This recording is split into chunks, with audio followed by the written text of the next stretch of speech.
Supervisor in here is you're going to have to learn how to use correct grammar.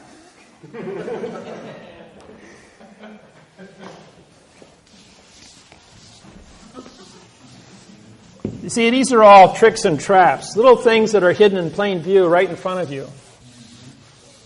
And all the little things that go on right in front of you that you don't even understand.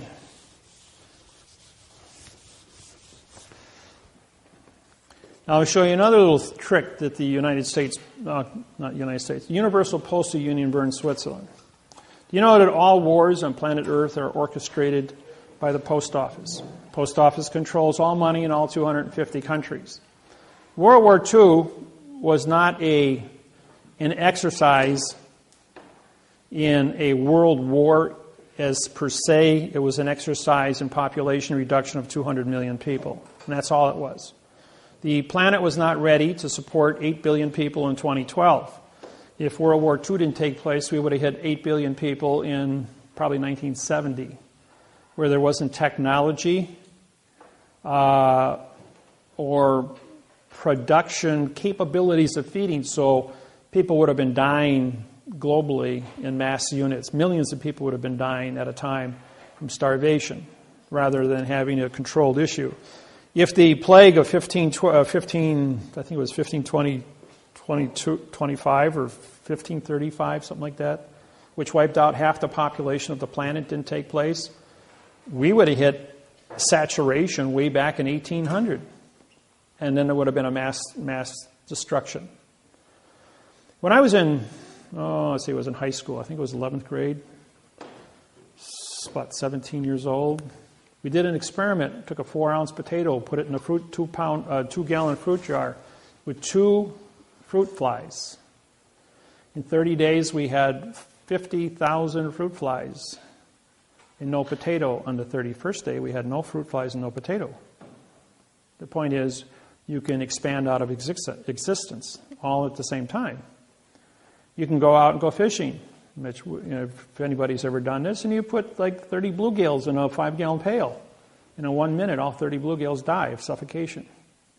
At the same time, they're all gone. When the oxygen runs out, they all perish.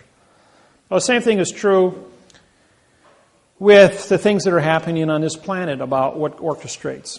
So we're going to take you back into history, to Hawaii, which is a cause and effect. 1848, King Kamehameha makes a proclamation that if Hawaiians are dead, are off the land for 20 years, the land is free for settlement.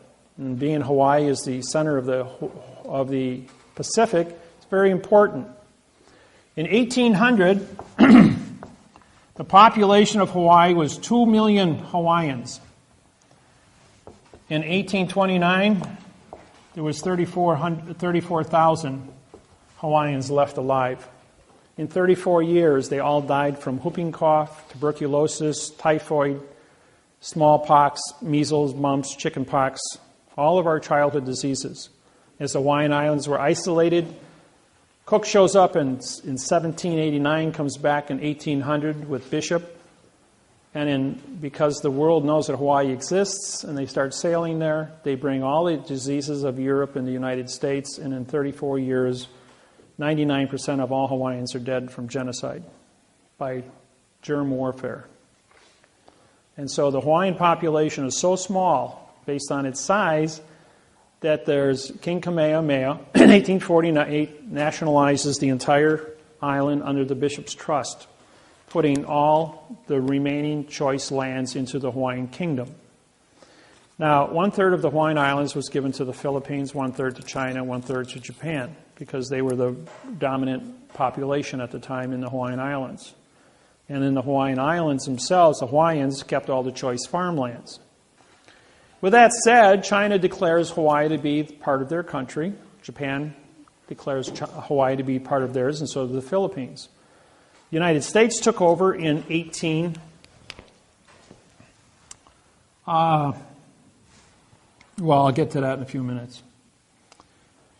The United States Postal Service shows the Universal Postal Union, better known as the UPU, If you want to go and study this, upu.com is what you type in your computer, Universal Postal Union, and you can get a history lesson off of Wikipedia, which will show you what's going on. Some of this stuff was never made public. I uncovered it, and quite by accident on the 6th of January, and was able to certify how World War II was conducted. In 22nd of October, 1871, the Hawaii files bankruptcy. Now, under the words of damage, no damage becomes legal, and under maritime law of commerce, which falls into the maritime salvage claim, Title 46,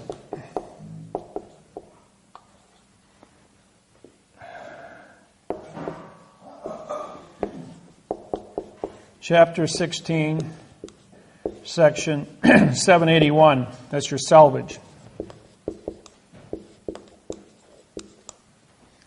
That's maritime salvage. All right, the Bern Switzerland shows up in Hawaii on this date and gets Hawaii, King Kamehameha V, to file bankruptcy. Under damages, no damages complained.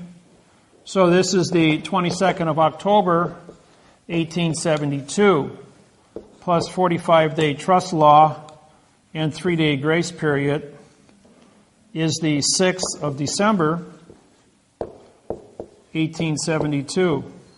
Guess what happens on that date?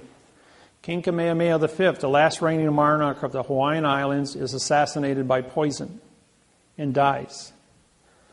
The Hawaiian Masons, because he is a 34-degree Mason, being that he is the reigning king and monarch, activates the 20-year moratorium that if you are dead or off the land, because he's responsible for all the land in Hawaii.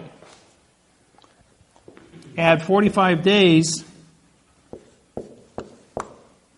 to December 6th, and you get, plus the 3-day Rescissions Act, and you get the 17th of January, 1873, plus 20 years is 1893. January 17th, 1893, the United States military shows up. The commander of the warship is a postmaster, ordering the postmaster of Hawaiian Islands to take over the Iolani Palace and capture the Hawaiian Islands, putting the Hawaiian Islands into United States territory. Queen Iolani then writes a cursive letter, an adverb verb, to complain. But as the Queen of Hawaii in 1893, she's also a 34-degree Eastern Star. And when you join the Masons or Eastern Star, you surrender your king, queen, presidential, or director's position and are now work for the Masons as a postmaster. And guess what's right across the street from the Iolani Palace? Postmaster, Lodge number 1 for the Masons, the Post Office of Hawaiian Islands, Immigrations, Customs, and the Supreme Court of Hawaii, all in the same room.